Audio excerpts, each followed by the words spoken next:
Allô? J'étais dans la foule, j'ai entendu quelqu'un dire « Je vois rien ». Tu me vois-tu? T'es où? T'es où? T'es là? Je suis là! Si t'as besoin, tu cries, ok? Tu fais... Enchantée, moi c'est Sarah, puis je suis conteuse. Mais là, premièrement, moi je vous emmène dans un monde où il y a juste le moment présent qui existe. Tous vos problèmes, vos anxiétés, peu importe, lancez-les-moi. Lancez-moi ça, donnez-moi. Tout. Je peux en prendre away, donne-moi tout ce que t'as. Oh mon Dieu, lui il a mis sa vie déjà. Inquiétez-vous pas, je vais vous les rendre à la fin. Mais là, inquiétez-vous pas. Si jamais vous les revoulez pas, moi, il n'y a pas de trouble, il n'y a pas de perte. J'envoie tout ça à Occupation Double. Fait que là, quand ils m'ont invité, j'étais censée faire un genre d'histoire trad parce que je suis une conteuse. Mais là, j'ai lu quelque chose sur l'origine de la provenance de la Saint-Valentin. Savez-vous, ça vient d'où la Saint-Valentin? On peut pas passer à côté de ça. On va se mettre en contexte. Ça se passe à la Rome antique, puis c'était pas exactement des petits chocolats, une date pis des bisous, ok? Mettez-vous en contexte, ok? 12 prêtres! Dans une grotte! Ils tuent un bouc! Il rit à chaque mot. Mais après, ça c'est le bout qui a de l'allure. Parce que, non mais attends, c'est parce qu'après ils prennent des bouts de peau de bouc et ils vont fouetter les femmes. Parce que ça les rend plus fécondes. Si quelqu'un a des problèmes, voilà la solution. Mais pas que, parce qu'une fois que tu t'es fait féconde, non. Une fois que tu t'es fait fouetter, eh bien, il y avait ce qu'on appelle une loterie de l'amour. Fait que tu pigeais le nom de la personne avec qui tu allais sortir pour 1 an. Je sais. Mais là, je le sais. Je me suis dit, elle a dit, peux-tu le dire dans le micro, s'il vous plaît, viens nous le dire. Arc. Et c'est ce que je me suis dit aussi. C'est quoi ton nom? Oh! Avec un H? Oh!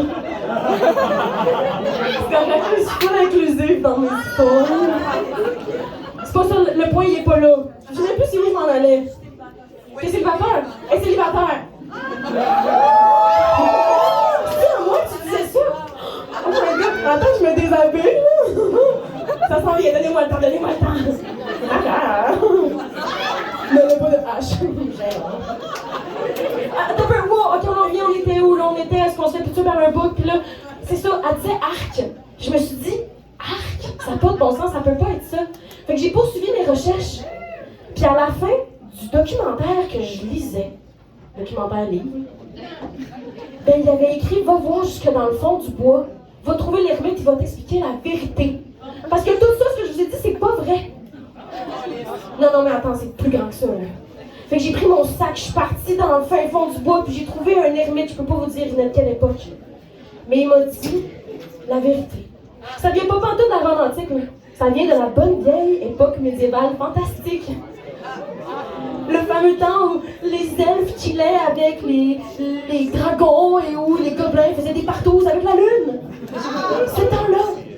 Fait que mesdames, messieurs, nains jardins, autres créatures fantastiques, il était une fois la vraie histoire de la Saint-Valentin.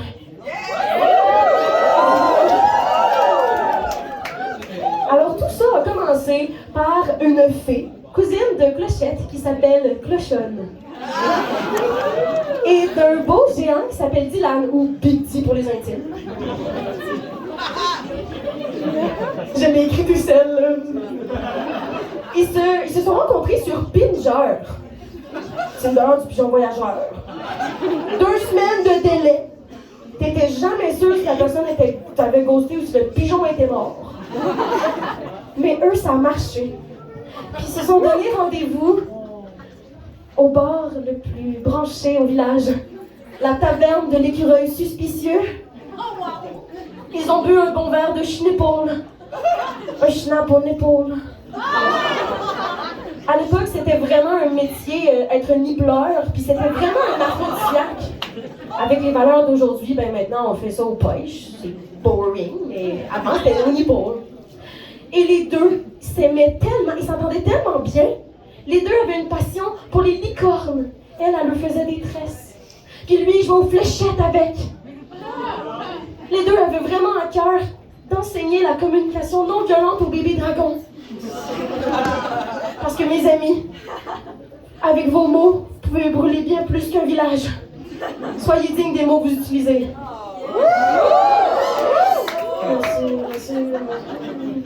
Les deux, ils se lavaient juste aux larmes de Moby Dick, puis ils trouvaient que les gobelins, c'était tous des hosties de fuckboys. J'ai dit des gobelins ici.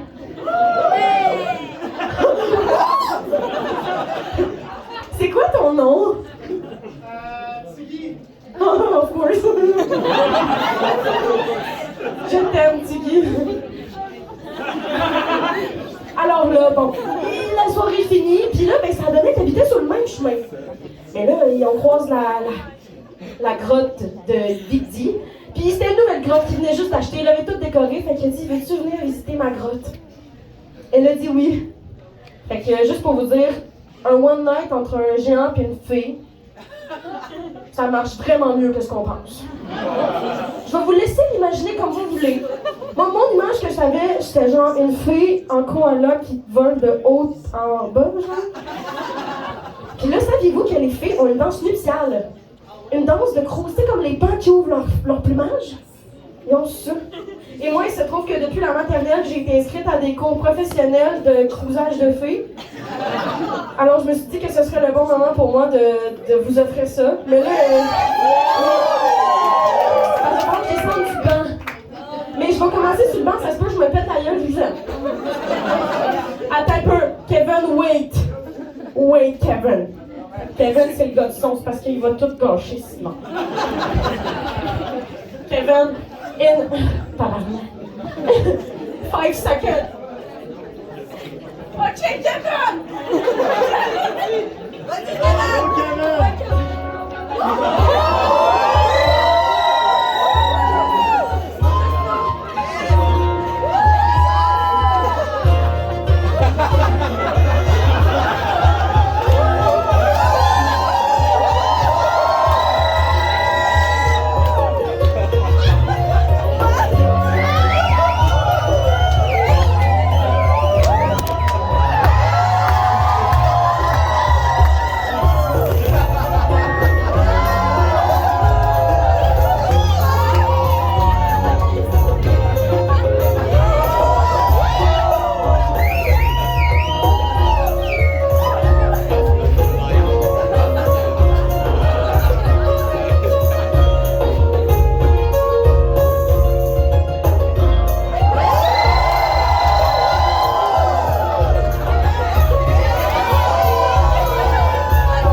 important pour mon développement personnel.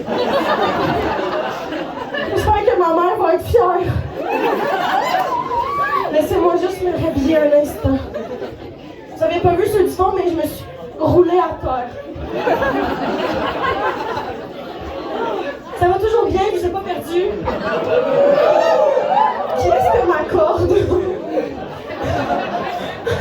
Gardez-la. C'est un souvenir de moi. Alors là, on en est au One Night de fées, vous vous souvenez? On s'est beaucoup énervé, on va juste prendre une bonne respiration tous ensemble. Avec moi. Et on relâche. Ah voilà, on revient à l'histoire, hein, parce que là, c'était beaucoup d'émotions. Surtout quand je suis restée fucking poignée dans mes bretelles. Qu'est-ce qu'il y a de plus malaisant que d'être poignée de même tout en tout? Bref, ils sont tombés en amour. D'un amour sain, libre, puis heureux. Mais Clochard venait avec un tout petit problème. Savez-vous c'est quoi? Un ex toxique. Il voulait la garder juste pour elle. Of course. Savez-vous c'était quoi son nom? Clochard! Mais Clochard, c'était pas juste un être toxique. C'était surtout le roi de toutes les créatures. Il régnait sur tout, il avait droit de vie ou de mort sur tout le monde. C'était pas un genre de ouh! On paye, faites un fuck you! Allez chier! Vous êtes beau quand vous m'enlevez. Mais là, Clochard, il s'est dit, il n'est pas question que ma bien-aimée avec quelqu'un d'autre. Fait que brainstormé avec son technicien en loisir, la fée des clopes. Ils se sont dit... Je sais, il y a les doigts jaunes, il y a à peu près des... En fait, je pense que c'est moi la fée des clopes. Mais le technicien en loisir puis lui, le roi, ils se sont dit, on va inventer une fête de l'amour. Puis tous les amoureux sont obligés de venir. Et à ce moment-là, quand il va y avoir la danse royale, ben vous c'est quoi? Le twerking. Le twerking. Ben il allait le stabber. Smart. Là tout le monde a reçu son invitation. Puis Big D était super stressé parce que lui il n'a jamais eu la chance d'aller là dans une soirée comme ça. Mais Clochard il a juste dit, fais comme tout le monde, imite les autres, puis ça va bien se passer.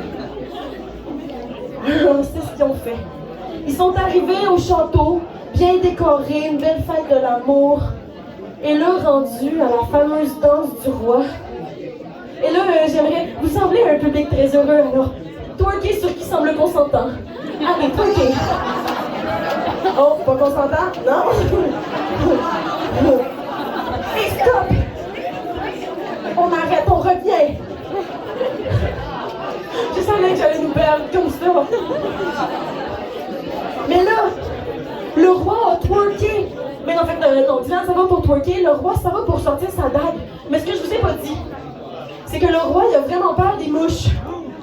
Fais-moi genre, ouh! Et là, ben, en ayant une mouche sur l'épaule, il a poussé Dylan. Puis là, Dylan, qui voulait pas manquer de respect, il l'a repoussé. Mais le roi, par orgueil, il l'a repoussé. Voyez-vous où je m'en vais? Il a inventé les mouches-pites. Les mouches-pites. Alors là, mes amis, mouche-pitée pour moi. Allez, mais on s'en fait après. Mouche-pitée. Juste pas gros, c'est un petit mouche-pite. Petit filet de mouche-pite. Mais stop! Revenez! Qu'est-ce que vous avez fait? Mais vous réalisez-vous ce que vous avez fait? Imaginez si une fée avait été au milieu de ça. Elle serait morte. Vous avez tué le roi. Oui, on s'en fout du roi, on a eu. Yeah! Mes amis, le roi est mort.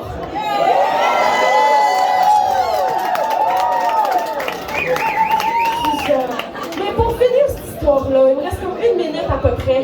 Mais dans le fond, ce qui s'est passé, c'est qu'on continue à faire le party. Puis quelques mois plus tard, ben, est né le premier mélange entre un géant puis une fée. Un être de taille moyenne avec des bras trop petits pour son corps. Un être qui prône l'amour, mais qui vise très mal. Cupidon. Alors je vous encourage. Merci. Non, mais là,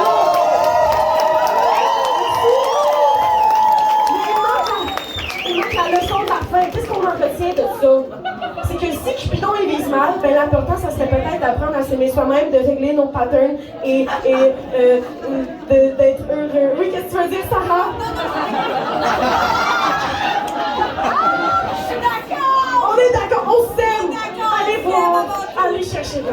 Aimez-vous bien?